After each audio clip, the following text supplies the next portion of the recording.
Hello friends, स्वागत है मेरे यूट्यूब चैनल एडुकेटर अड्डा पे। आज हम प्रॉब्लम नंबर 4 डिस्कस करेंगे जो कि जीटीयू में 2013 के एग्जामिनेशन के अंदर पूछा गया था। क्वेश्चन है, consider a scenario where 4 different jobs can be done on 4 different machines. The setup and takedown time are assumed to be prohibitively high for changeovers. The metric shown in following table is the cost of processing job I on job machine J. How should the jobs be assigned to the various machine so that the total cost is minimized? Question specify किया है कि minimisation type का problem है। अगर maximisation type का problem दिया होता तो सबसे पहले हमको मिनिमाइजेशन में कन्वर्ट करना है।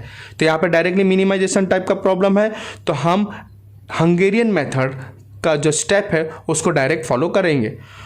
फिर यहाँ पे चेक करना है हंगेरियन मेथड के स्टेप को फॉलो करने से पहले कि चेक करना है कि बैलेंस टाइप असाइनमेंट प्रॉब्लम है कि अनबैलेंस्ड है। अगर ये बैलेंस्ड है तो स्टेप को डायरेक्टली फॉलो कर लो। अगर अनबैलेंस्ड है तो अनबैलेंस्ड को बैलेंस्ड में कन्वर्ट करना है। अनबैलेंस्ड को बैलेंस्ड में कन्वर्ट करने के लिए तरीका ये है कि डमी रो या डमी कॉलम को ऐड कर अनबैलेंस्ड टाइप असाइनमेंट प्रॉब्लम को बैलेंस्ड में कन्वर्ट किया जाता है। बैलेंस्ड में कन्वर्ट करने के बाद हम हंगेरियन मेथड के स्टेप को फॉलो कर सकते हैं। यहाँ पे चेक करो कि नंबर ऑफ रोज 4 है, number of columns M1 M2 M3 M4 4 है। तो number of rows, total number of rows is equal to total number of column. इसका मतलब ये बैलेंस्ड टाइप असाइनमेंट प्रॉब्लम है और बैलेंस टाइप असाइनमेंट प्रॉब्लम है तो हम हंगेरियन मेथड के स्टेप को डायरेक्ट फॉलो करते हैं। हंगेरियन मेथड के स्टेप के हिसाब से पहला स्टेप के अंदर हम लोग को रो ऑपरेशन करना है। रो ऑपरेशन का मतलब ये है कि हर रो, इंडिविजुअल रो को स्कैन करना है।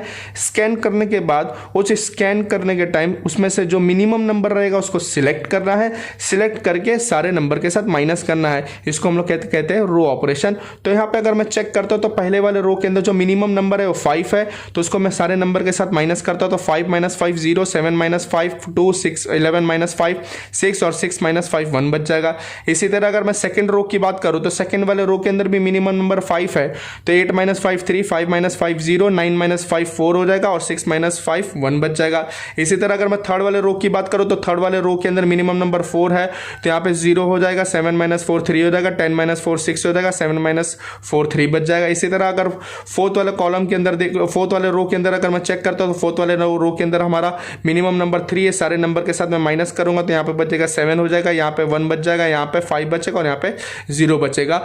इसके बाद जो करस्पॉन्डिंग टेबल बनेगा वो करस्पॉन्डिंग टेबल कुछ इस तरीके से आपको दिखेगा कि हम लोग ने रो ऑपरेशन कर लिया। रो ऑपरेशन करने के बाद इस तरीके से टेबल दिख जाएगा। सेकंड स्टेप होता है हंगेरियन मेथड का कि कॉलम ऑपरेशन करना है। सेम प्रोसीजर, सारे कॉलम को स्कैन करना है। हर कॉलम को स्कैन करने के बाद जो उसमें से मिनिमम नंबर रहेगा उसको सिलेक्ट करना है। सिलेक्ट करने के बाद सारे नंबर के साथ माइनस कर देना है। तो फर्स्ट वाले कॉलम को अगर मैं चेक करा तो फर्स्ट वाले कॉलम के अंदर जो मिनिमम नंबर है वो 0 है तो मिनिमम नंबर अगर 0 है तो पूरा का पूरा कॉलम एज इट इज आएगा। सेकेंड वाले कॉलम के अंदर मिनिमम नंबर 0 तो एज इट इज आएगा। थर्ड वाले कॉलम के अंदर मिनिमम नंबर में चेक करो तो 4 है तो 4 जब आ गया तो सारे नंबर के साथ माइनस किया तो 6 - 4 2 बच जाएगा, 4 - 4 0 हो जाएगा, 6 - 4 2 बच जाएगा, 5 - 4 1 बच जाएगा।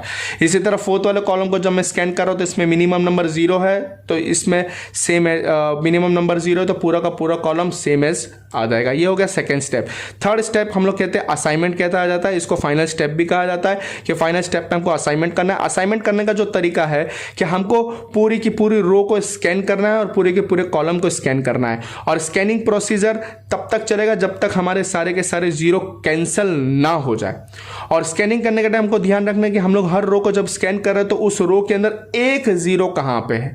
अगर इस रो के अंदर एक 0 नहीं, एक से ज्यादा 0 है तो सेकंड रो में जाना है। फिर सेकंड रो में भी अगर ऐसा तो थर्ड रो में जाना है। हमको क्या हम लोग को क्या ढूंढना है कि एक 0 कहां पे। तो अगर मैं फर्स्ट रो को स्कैन कर रहा हूं तो फर्स्ट रो को अगर मैं स्कैन किया तो फर्स्ट रो को स्कैन करा तो पता चला कि हमारे पास एक 0 यहां पे है तो एक 0 को मैंने सिलेक्ट कर लिया। सिलेक्ट करने के बाद जब रो को स्कैन कर रहे हो और किसी रो को स्कैन कर रहे हो और किसी 0 को सिलेक्ट करना है तो उस करस्पॉन्डिंग कॉलम को पूरा कैंसिल कर देना तो कैंसिल कर दिया। सेकंड वाले रो के अंदर मैं चेक कर रहा हूं तो 2 0 है।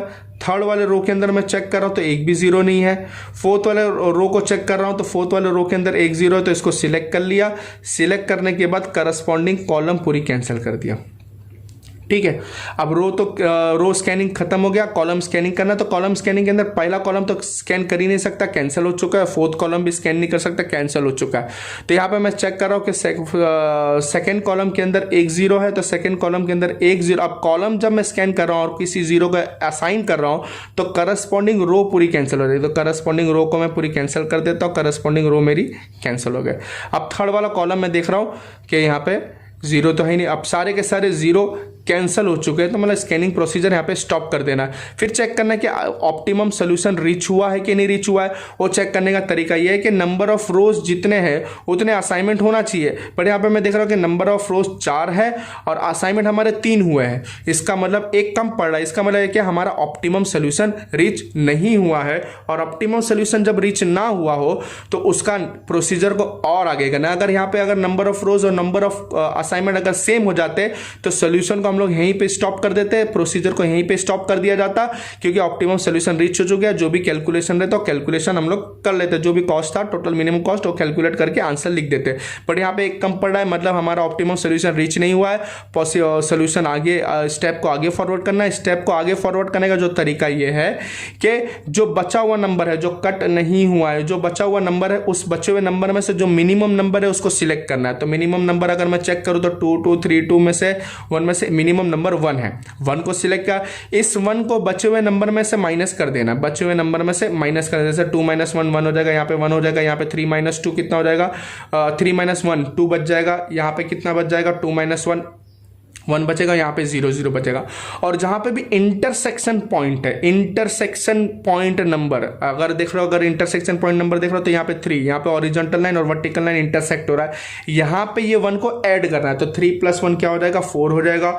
यहाँ और कहाँ इंटरसेक्शन पॉइंट है, हाँ इंटरसेक्शन पॉइंट यहाँ पे, तो यहाँ पे क्या हो जाएगा 1 + 1 कितना हो जाएगा 2 हो जाएगा। इस तरीके से हमारा नया टेबल बनेगा। तो नया टेबल मैं बना लेता हूँ सेम जो प्रोसीजर था उसको फॉलो करके। तो यहाँ पे क्या आ जाएगा 0 आ जाएगा, 4 आ जाएगा, यहाँ पे क्या बच जाएगा 0 बचेगा और यहाँ पे 7 बचेगा।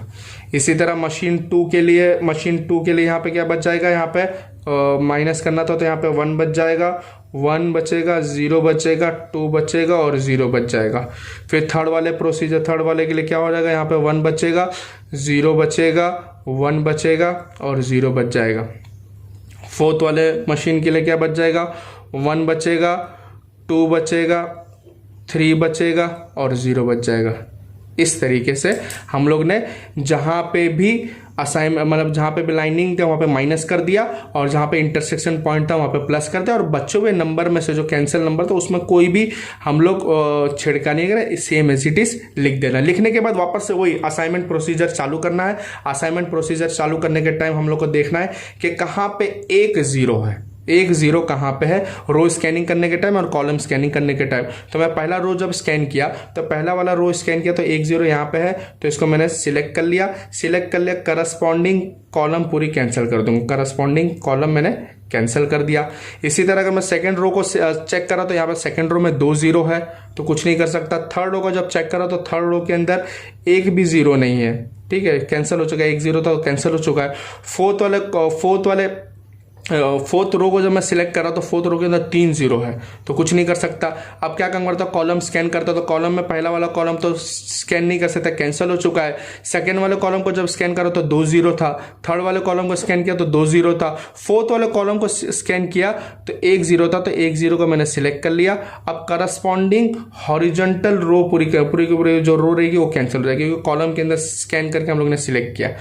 और ये प्रोसीजर कब तक करना है, जब तक सारे के सारे 0 एलोकेट सारे के सारे 0 कैंसिल ना हो जाए। तो मैं वापस देख रहा हूँ, अब कॉलम स्कैन कर चुका और वापस देख रहा हूँ कि 2 0 अभी भी बचा है। अब एक काम करता हूँ, रो ऑपरेशन वापस से चेक करता हूँ। तो रो चेक किया तो एक भी 0 नहीं है, इस रो के अंदर 2 0 तो कुछ नहीं कर सकता, इस रो के अंदर एक भी 0 नहीं है। इसी तरह वापस से कॉलम कॉलम चेक करो तो पहले वाले कॉलम के अंदर 1 0 है, तो यहाँ पे मैंने 1 0 कंसीडर कर लिया। 1 0 कंसीडर करने के बाद करस्पॉन्डिंग पूरी की पूरी 1 0 सिलेक्ट करने के बाद यहाँ पे मिस्टेक हो गया।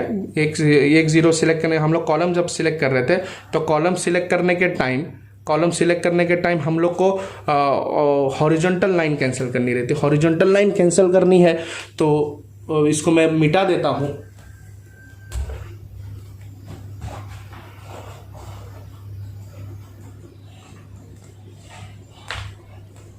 इसको मैं रब कर देता हूँ, क्योंकि हम लोग ने हॉरिजॉन्टल कॉलम सिलेक्ट किया था। कॉलम के अंदर हम लोग जब चेक करते हैं तो कॉलम के अंदर चेक करते हैं तो हम लोग क्या कैंसिल करते हैं, हम लोग क्या कैंसिल करते हैं, हॉरिजॉन्टल लाइन कैंसिल करते हैं। तो मैं क्या कैंसिल कर दूंगा, यहाँ पे हॉरिजॉन्टल कैंसिल कर दूंगा। अब हॉरिजॉन्टल जब कैंसिल कर दिया तो थर्ड कॉलम को जब सिलेक्ट किया तो यहाँ पे भी कुछ नहीं था, यहाँ पे कुछ, और मैं चेक कर रहा हूँ कि सारे के सारे जीरो अब कैंसिल हो चुके। अब सारे के सारे जब जीरो कैंसिल हो चुके तो हमको चेक करना है कि ऑप्टिमम सोल्यूशन रीच हुआ है कि नहीं रीच हुआ है। स्कैनिंग प्रोसीजर तो स्टॉप हो गई। स्कैनिंग प्रोसीजर जो, तो यहाँ पे मैं चार हमारे रो थे और हमारे पास असाइनमेंट कितने हुए, 1, 2 और 3 ही असाइनमेंट हुए, और 4 असाइनमेंट होना चाहिए, तो वापस से एक असाइनमेंट कम है। इसका मतलब ऐसा है कि प्रोसीजर को और आगे बढ़ाना है, और आगे बढ़ाने का जो तरीका है वो तरीका ऐसा है कि बचा हुआ नंबर हमारे पास जो भी बचे हुए नंबर है, उस बचे हुए नंबर में से जो मिनिमम नंबर है उसको सिलेक्ट करना। तो यहाँ पे बचा हुआ नंबर 1, 111, 213, इसमें से मिनिमम नंबर 1 है। इस बचे हुए नंबर को क्या करना है कि इस बचे हुए नंबर में से जो मिनिमम नंबर है उसको सिलेक्ट किया। सिलेक्ट करने के बाद सारे नंबर के साथ माइनस कर देना है, तो 1 - 1 0 रहेगा, यहाँ पे 1 - 1 0, 1 - 1 0, 2 - 1 1 बचेगा, और यहाँ पे 1 - 1 0 और 3 - 1 2 बच जाएगा। ठीक है, इस तरीके से। और यही जो मिनिमम नंबर सिलेक्ट किया है, तो जहां पे भी इंटरसेक्शन पॉइंट है, इंटरसेक्शन पॉइंट अगर मैं देखूं तो यहाँ पे है 4 वाले पॉइंट पे इंटरसेक्शन पॉइंट है, तो यहाँ पे ऐड करना, तो 4 + 1 क्या हो जाएगा, 5 हो जाएगा। क्या हो जाएगा, 5 हो जाएगा। और 7, और यहाँ पे भी इंटरसेक्शन पॉइंट है, ये क्या हो जाएगा, 7 + 1 कितना हो जाएगा, 8 हो जाएगा। समझ में आया आपको कि जो बचा हुआ नंबर आएगा उस बचे हुए नंबर में से हम लोग को क्या करना है कि मिनिमम नंबर सिलेक्ट करना है। मिनिमम नंबर सिलेक्ट करने के बाद जो भी बचा हुआ नंबर है उसमें से हम लोग को माइनस कर देना है, और जहां पे भी इंटरसेक्शन पॉइंट है वहां पे हम लोग को ऐड कर देना है। और ये जो कैंसिल हो चुके हैं नंबर उसमें कोई भी चेंजेस नहीं आएगा।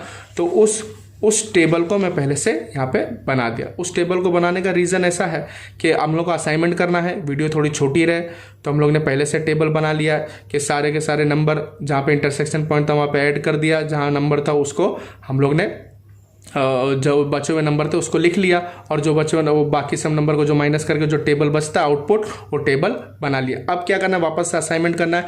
असाइनमेंट करने का तरीका ऐसा है कि फर्स्ट रो को मैंने जब सिलेक्ट किया तो फर्स्ट रो के अंदर मैं देखा, फर्स्ट रो के अंदर तो 4 0 है, तो 4 0 है तो हम लोग कुछ कर नहीं सकते।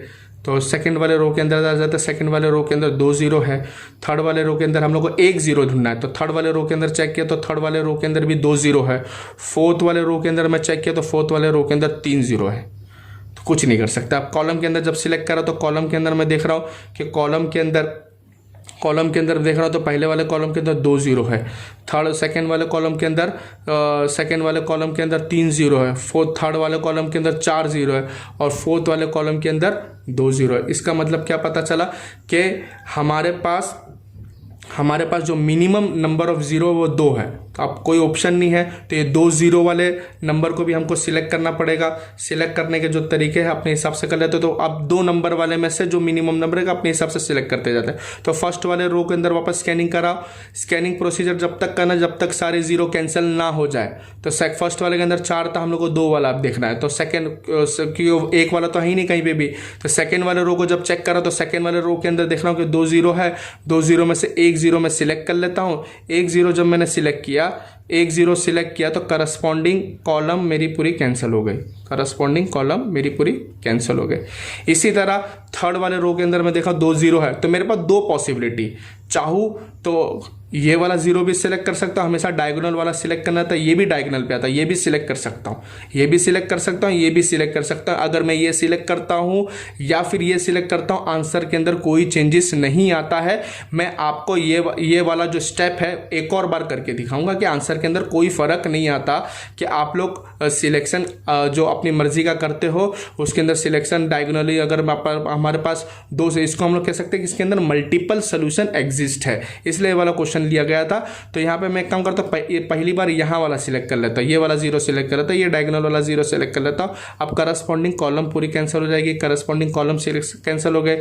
अब फोर्थ वाले रो के अंदर जब मैं चेक किया तो फोर्थ वाले रो के अंदर 1 0 यहाँ पे बचा हुआ था, तो यहाँ पे 1 ही 0 बचा, तो इसको सिलेक्ट कर लिया, ये पूरा कैंसिल हो गया। अब पूरा का पूरा रो मैंने स्कैन कर लिया, आप करस्पॉन्डिंग कॉलम स्कैन करना, तो एक ही कॉलम बचे, तो एक ही कॉलम में यहाँ पे 2 जीरो में से यहाँ पे तो सिलेक्ट नहीं से तो ऑलरेडी होगा, इसमें भी नहीं कर सकते, यही सिलेक्ट करना पड़ेगा। इसको सिलेक्ट कर लिया तो करस्पॉन्डिंग हॉरिजॉन्टल हमारा पूरा कैंसिल हो गया।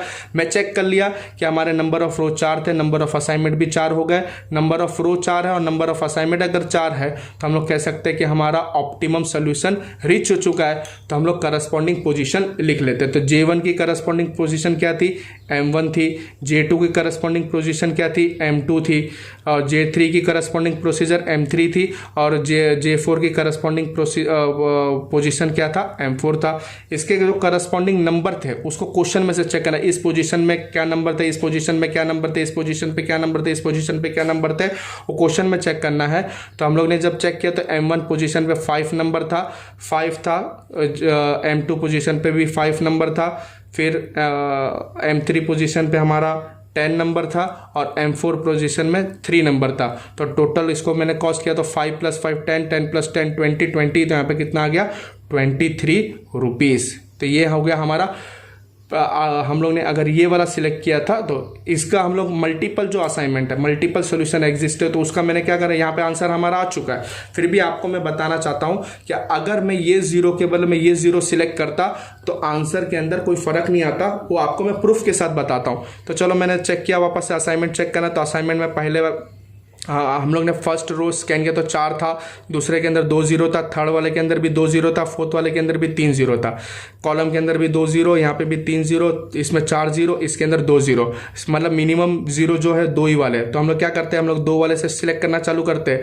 तो हम लोग फर्स्ट वाले के अंदर 4 था तो इसको नहीं कर सकते, सेकेंड वाले के अंदर 2 जीरो था तो पहला ये 0 सिलेक्ट कर लिया, पहला ये 0 सिलेक्ट किया तो ये पूरा का पूरा मशीन कैंसिल हो जाएगा, मशीन कैंसिल, मतलब पूरा का पूरा कॉलम कैंसिल हो जाएगा। इसी तरह अब थर्ड वाले कॉलम के अंदर, थर्ड वाले रो के अंदर ये 2 जीरो में से कंफ्यूजन, मतलब ये 2 जीरो के अंदर से ऑप्शन था, तो इससे पहले वाले क्वेश्चन में ये 0 सिलेक्ट किया था। आप एक काम करते ये इससे पहले वाले स्टेप में ये 0 सिलेक्ट किया था, ये वाले स्टेप में ये 0 सिलेक्ट करके देखता हूँ, ये 0 सिलेक्ट किया तो ये वाला पूरा मशीन मेरा पूरा कैंसिल हो जाएगा।